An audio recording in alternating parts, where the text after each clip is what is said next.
Class 9, we have started with chapter 4b, atmospheric pressure.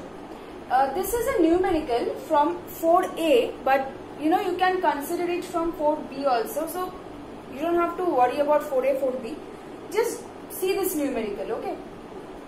So in case you don't have the same in your book, you can copy it from the board. Why I want to do this numericals with you, so that you will be able to understand clearly that where are we using and how are we using these formulas, etc. Okay. See, calculate the height of water column which will exert on its base the same pressure as 70 centimeter column of mercury. First of all, if I ask you what is the pressure corresponding to 70 centimeter of mercury, for example, how do we find from the barometer the pressure, atmospheric pressure? How do we find that? We note down the height of the mercury column, and then what do we use? Say, if suppose this is the height of the mercury in the barometer, it will rise up and down depending on the atmospheric pressure outside. Remember, it's kept in a trough. We have done in class 8. It's the thing, it's kept in the trough, and which is also filled with mercury, and then how it rises up and down due to the atmospheric, as long as it, that means still it balances the atmospheric pressure outside. So this thing we have already done in class 8. So forget about this now, and now look at the sum. So just see once what the sum is about, what you have to find. So see, pressure exerted by the mercury. First of all, can we find the pressure exerted by the 70 centimeter column of mercury? Yes. H rho G, 70 into 13.6 into G. Why I have written this? I'll come to it later. Now see, in the question, calculate the height of water column which will exert on its base the same pressure as this. That means the pressure exerted by the mercury column is equal to the pressure exerted by the water on its base, right? So, pressure exerted by the mercury column, isn't it this? H rho G, right? Now, pressure exerted by the water column will exert on its base what pressure? The same pressure. So, equal to H. What is H? Height of the water column. We don't know what is the height of the water column. Let the height be H. H into rho, density of water. This is the density of mercury. Density of water, if it's not given to you, you can take it as 1 rho water is 1 gram per centimeter cube in CGS. We will come across this water density also in chapter 5. Don't worry, you will have enough opportunities where you will come across this. Density of water. What is rho water means? Density of water. Do you remember this form? I hope you have not forgotten. H into rho into G. H stands for height. Rho stands for the density. G stands for the acceleration due to gravity. Now, H is given. Rho here is given of mercury, G. We don't need to substitute. Why? Because you see, it will get cancelled from both sides. If you want, you can substitute. That's up to you. H into rho. That means now, in this side, it's pressure exerted by water. 1 density of water 1 gram per centimeter cube. So, if nothing has been specified, You can take it. Sometimes in the question they give you also. Okay. 1 gram per centimeter cube, not kg. Now into G. So can I find H from here? H equal to 70 into 13.6. G gets cancelled from two sides. 17 into 13.6. 952 centimeter, because all the calculations we have taken in centimeter, gram per centimeter cube like this. If you want to convert it to meter in the very beginning, you can do that also. Keep the answer, try to keep the answers in SI units. So I have converted into, meter. In the final step, I have converted to meter, because you know, just see, if you sit and starts converting everything to meter, that will take a bit more time. So I thought, why not we convert it in the last step. Centimeter to meter, simple conversion. Otherwise, if you want to convert in the very beginning, convert all this to meter, this to kg per meter cube, and this also the value is different. In class 7 this was taught, density of water in CGS and density of water in SI. At least I have this year, last year batch, class 7 I have taught this. So I hope you know the value. So in the last step I have converted to meter. Okay. Now see this one. Assuming density of air as this. Find the fall in the barometric height. Notice this. This is how we measure the atmospheric pressure. Say atmospheric pressure is low. Barometric height will fall down. It's high. It will rise. So like this. So assuming the density of air as this, find the fall in the barometric height in millimeter of mercury. That means, say, we know we calculate in 76 centimeter of mercury column. They are asking the answer in millimeter. Nothing. Hg mercury. At height 107 meter above the sea level. So suppose you have gone to a height of 107 meter above the sea level, and there you find that the density of air is this much. You have gone above sea level 107 meter and you find that the density of air is this much. Now, and you also find that the mercury level has dropped, because what does the 76 centimeter of mercury column correspond to? The standard atmospheric pressure at sea level. So that means if you take this up at certain altitude above, obviously it will change, because the pressure will change, atmospheric pressure will change. So the height of mercury column will change. Now, let the corresponding height in the mercury column be h, as we don't know the height. First of all, tell me what will be the pressure of the air pressure? What will be the air pressure? Isn't it this? Because you are at a height of 107 meter above sea level, that means say this is sea level and you are at this height. So that means, okay. Now, what is the height of the air? It's 107 meter above the sea level. So that means the pressure exerted by it is 107 H into density into G. That is equal to H, the height in the mercury column be H, density of mercury into G, right? So that means, how can I find the pressure with the help of the mercury column? If I can find the pressure exerted by the certain height of mercury column, that is balancing the pressure outside.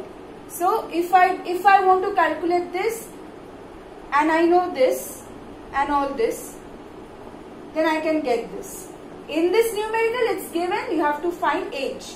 But I want to say that suppose this portion is known to you, then I can find this portion, right? So H can be calculated simply now using the mathematical operations. So if I say atmospheric pressure at a place is 76 centimeter of mercury column. You notice this term whenever, say, it has been stated that atmospheric pressure at a place is 76 centimeter of mercury. So, what does it mean? What does it mean? It means that at that place, the atmospheric pressure is same as the pressure exerted by the 76 centimeter column of mercury. So then how can I find the atmospheric pressure at that place then? Simply H rho G. What is H? This is the H, but convert to meter, because if you want to know in SI unit, that's why. So this is the H, rho, that is density of mercury, G. So if you get a numerical, say find the atmospheric pressure corresponding to 76 centimeter of mercury. So convert this to meter. And say these are the things given to you. Either this or this G value, anyone can be given. So H rho G, simply just multiply. Okay. That corresponds to the atmospheric pressure at that place. Now let's start the topic common consequences of atmospheric pressure. Now, few daily life examples which you come across. Say, suppose you will find these examples in your book. You are drinking a liquid with the help of straw. Okay. So, in this case, when we are drinking any liquid with the help of straw, so when we first suck the liquid, actually the air moves out through this straw into our mouth. Now, when the air moves through this straw, the air, that means you just imagine, always there is some atmospheric pressure exerting on this. Obviously, you have the atmosphere, there is atmospheric pressure exerting on the surface of the liquid. Now when you have sucked with the help of the straw, and first the air inside the straw moves through this straw to your mouth, what will happen? Which pressure is more? Air pressure inside the straw or the atmospheric pressure outside? The atmospheric pressure outside is more. So what will it try to do if the atmospheric pressure on this liquid is more, surface of liquid is more? It will force the liquid to move up from this straw to your mouth. Obviously. So, this is the case. Again, say you are filling the ink of a fountain pen. I'll just draw the diagram first. See this. Suppose you are filling a syringe with a liquid. Imagine this, or you are filling the fountain pen with ink. You have to put the nib inside the liquid, or in case of fountain pen, inside the ink, the bottle containing ink, right? Now, this is the barrel. The barrel in case of fountain pen is the outer covering in which the ink is present. The barrel contains the ink. Okay?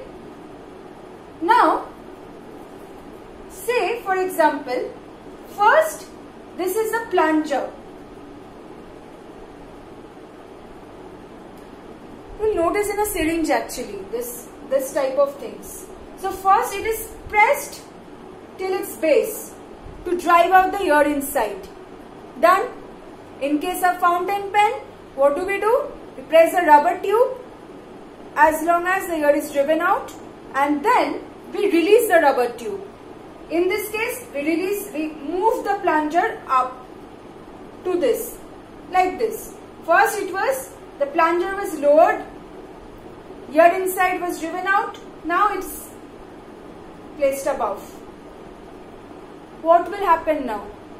Air pressure is very much less now inside this barrel than the atmospheric pressure outside.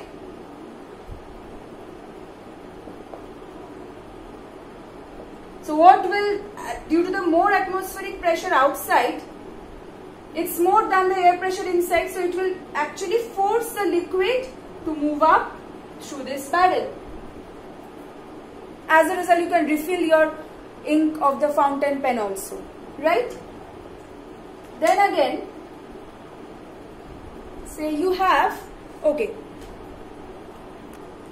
action of the rubber suckers. They are attached with the hooks. You know, you will find the rubber suckers, if you press hard on the wall, it will get attached to the wall, and there you can actually, you know, use the hook for, you know, like you can keep different things in this hook.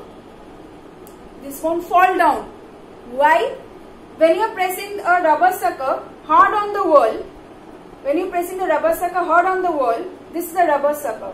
When you are pressing it hard on the wall, it forces the air, it actually drives away the air from inside. And here a vacuum is created. As a result, now you notice, where is the pressure more? Inside or outside? Outside, because outside you have the atmospheric pressure.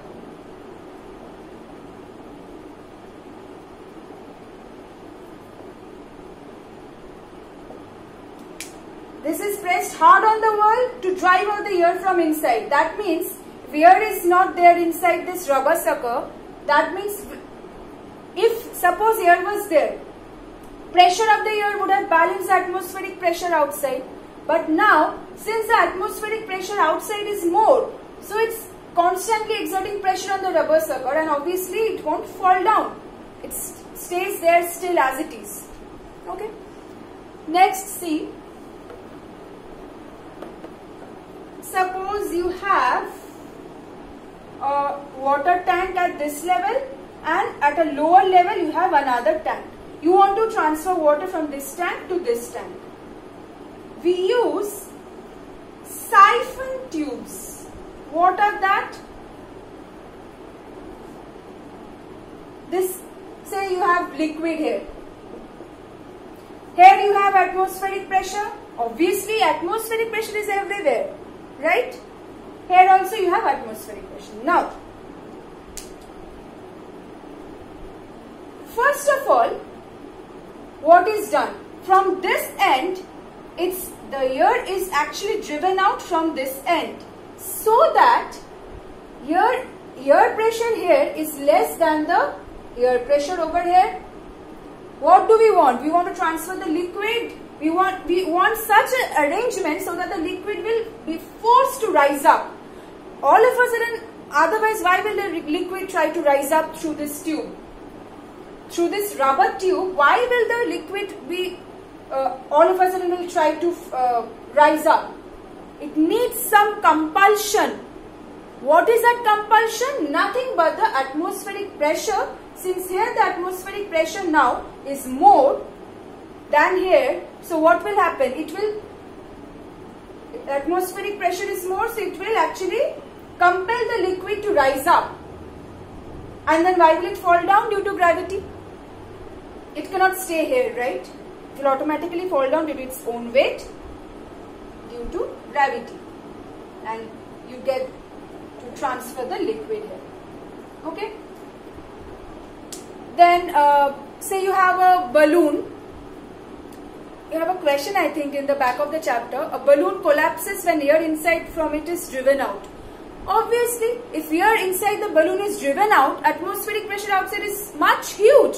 So it will actually exert a huge pressure on the balloon and it will collapse, right? Then, okay. Then I saw there is another consequence. Say you are taking out oil from a completely sealed can. You have a completely sealed can. That means no air is present in the can, inside the can. It's completely sealed and totally filled with oil. You make a single hole and you tilt it, you won't be able to pour out the oil. Why? Because the atmospheric pressure outside is very huge. It's very much compared to the almost no air inside the can. But if you make another hole on the opposite side of the cover of the can, you will find you will be able to pour out the oil. Why? Because air from outside will enter through the hole. Now you have inside the can two pressure. Pressure due to the column of the oil, also pressure due to the ear. Now you will be able to, due to the increased pressure now inside the can, it will flow out. These are few common consequences. Okay, so just go through this examples once.